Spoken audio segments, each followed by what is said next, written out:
But y'all, tonight I'm going to make up a marinade for a flat iron steak. You've seen me cook flat iron steak before, but I'm going to cook one tomorrow night probably. Just want to show you what I put in the marinade again. Alright, so I've got my big pitcher here. I've got some hoisin sauce. With that hoisin sauce, you can get this at most of your grocery stores. If not, you're looking at your Asian grocery or something. That's not. What was this? It's about 8 ounces of hoisin sauce. It's a pretty big flat iron steak. So we're going to use that. I've got some honey here. Oh, about 3 tablespoons of honey. Just to get a sweet taste. I've got some Worcestershire sauce. Give it a few shakes of that. It'll be good. Probably about 4 tablespoons. Some dark soy sauce. If you can't find the dark soy sauce, I guess you just use regular. Oh, about 3 tablespoons. Wow, that jumped everywhere and made a mess. Hold on. Do a little bit of olive oil. Just give it a little bit of oil there. We'll just mix all this up. I've got this 2-pound beef chuck flat iron steak that we're going to put in a Ziploc and pour this marinade on. So, here the marinade goes in the Ziploc bag with the flat iron steak. We'll seal that up and marinate overnight at least. That'll be some real good stuff. Alright y'all, tonight we're going to go ahead and put this flat iron steak. We'll cook it up on the salt on the grill. I'm going to show y'all how to do that.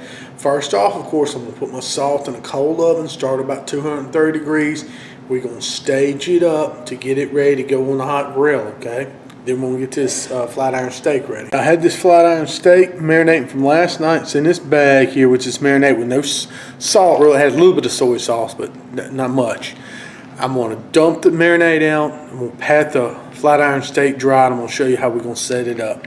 Got the flat iron steak here on this cookie cooling rack. I'm going to pat it down, get any excess marinade off of it with this paper towel. Flip it over. What we're going to do is just let it dry. Remember, you want to put things as dry as possible on salt to cook. Wipe any excess marinade off there like that. Look, it's got that beautiful color. It's got plenty of that fruity marinade inside. And we'll just let this hang out right here while we get everything prepped up. Something else I wanted to share with y'all while everything gets ready. I got something in the mail yesterday. Heck, I didn't check the mail until after I cooked. I had ordered off Amazon these gloves. They're called Grill Heat Aid grill heat gloves. Heat resistant gloves are supposed to be good up to 662 degrees. I figured these things would be perfect for cooking with the salt and stuff and barbecuing outside. You look at them, you see they're all nice and they're made out of this really good material they use in fire suits and stuff like that, space age material. It's got this silicone on here. They're supposed to be really good barbecue gloves. I did a lot of research to find these. It's really cool. These gloves, like I said, are supposed to be heat resistant up to 662 degrees. Great for barbecuing, putting wood on fire, stuff like that. It says firefighters use this fabric here, made with PARAMID fiber, which is engineered fiber that's excellent for thermal protection. Anyway, just basically wanted to show you these. I'm going to try these out tonight on that salt. I'm going to get that salt up to about 500 degrees in that oven before I put it on the fire. We'll grab it straight with these gloves. It'll put them to the test for sure. Can't wait to try them. Anyway, I got those off Amazon. If they work out good, that'd be great. I'll let y'all know. I'll put a little link to where you can get those too. First off, what we're going to do, we're going to dump these coals here. We're going to test this glove just for a second. Touch that. Don't really feel anything. That's hot. Let's get this over here. Dump the coals in the kettle.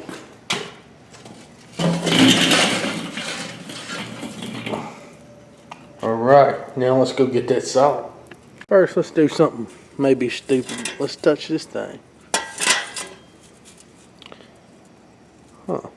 I feel a little heat there. I wouldn't want to hold that for long, but that's super, super hot there.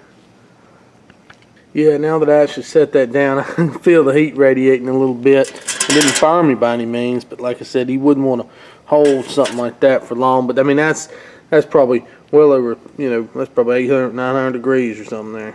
All right, now what I'm gonna do, I'm gonna open up the oven, get the salt block out, and I'm gonna set it up here on my grill grate. I mean, there's no point in carrying the thing all the way outside when you set it on that cool grill grate.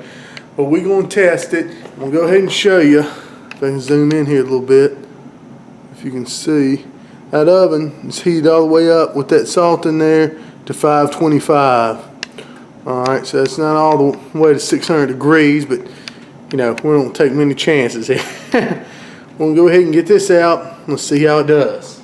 Let me get my gloves on. Hold my beer and watch this. All right, let's see. About a 525 degree piece of salt. Get these gloves on good here.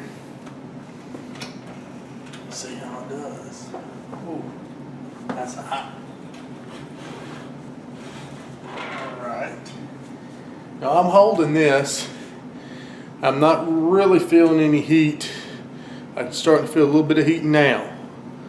I wouldn't want you to sit here and just hang on this for too long, but I can feel something. That's expected. But obviously I'm holding it long enough to you can tell that these gloves are working for their intended purpose. That's a really hot rock there. So we're going out, we're gonna put that on the grill. That worked in my opinion. Good deal. Grill ready out here with the hot coals. I'll be out in just a second with the hot rock. Just set that on there. We'll let that heat up even a little bit more. What I like to do is put the lid on. Let that heat up for about 5 or 10 minutes. Let it get super hot before we get that beef. Alright y'all, the salt should be plenty hot now. It's been sitting over the coals. It was already 500 degrees, but it's been sitting over the coals for about 7, 8 minutes now. That should be plenty hot there. So what we're going to do, got my flat iron steak. I'm going to put it on here. Remember, we had it drying on this little rack here. Oh yeah.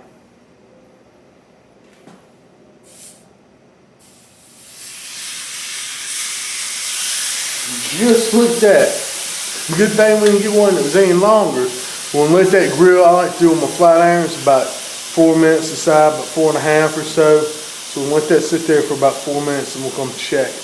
Alright y'all, so we've been cooking for about 4.5 minutes on this side.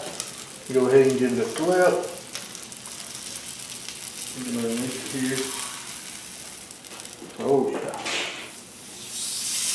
Phew, look at that steak. We'll do about another 4 minutes on this side. Tell you what, that is a thing of beauty right there. That steak just sizzling away. Man, it smells so good, y'all. Now I'm going to go ahead and take this guy off. From over here on the chopping block. Oh yeah. Beautiful. Bring it inside and let it rest for a minute. Now while that steak's resting, I'm going to put these gloves to another test. What I'm going to do, I'm going to flip this salt block just so I have a better chance of burning some of that stuff off. Let's see how these do now. I really don't want to get that water on my hands or that grease. But yeah, hey, that was good. That wasn't bad. I'm going to flip that, leave it like that to burn some of that marinating stuff that came out of there, and sugars off. We'll go inside and we're going to cut up that steak in here in a few minutes. These gloves worked out really good. So we got the steak right here. Let's cut in this beauty and see how it came out. Let's see here. Oh, wow, look at that, John. Look at the juices. I mean, this thing is incredible. I mean, just wow, is all I can say. That is fantastic. At the juices coming out of that meat. That is delicious. It's got that nice crust on there. That's wonderful right there. Wonderful piece of flat iron steak. We'll serve this up tonight. A little bit of wild rice would be nice. Just plated up just like that. It's wonderful flat iron steak. Really tastes that wonderful crust. Just plated up on some wild rice. So let's give this wonderful steak a taste. It's just tender. It's gonna be like a little sriracha with mine.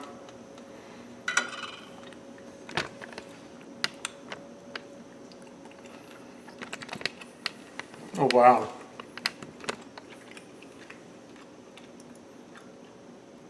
It tastes that wonderful sweetness coming through from that marinade and that hoisin sauce, and then you have that wonderful little bit of saltiness come through from the salt.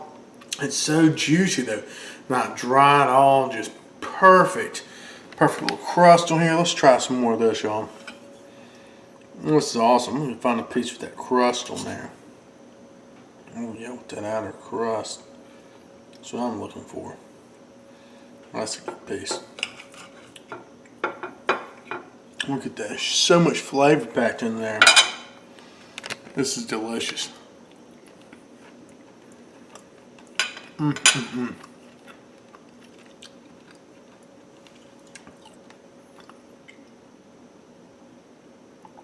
Tell you what, salt your food. Salt your food. Food your salt. Not salt your food. Food your salt with the flat iron steak. That stuff is awesome. Cooking that on that POSH salt out there really helped to seal in that juice of that marinade. I dried it, like I said, got it real nice and dry, but those juices are still sealed inside there from that 24-hour marinade. And the gloves, they work great. I was real proud of those things. I'm gonna definitely have to suggest those. Anyway, I'll be using those on and off from now on. Get my salt out. That's what I was kind of worried about, what to use with those. But those did really good too. I'll put a link to, in the description box where you can get those. I found them on Amazon. So anyway, y'all, good seeing you tonight. Hope you enjoyed the recipe. Cook it yourself, y'all. This is really good stuff, I'll tell you.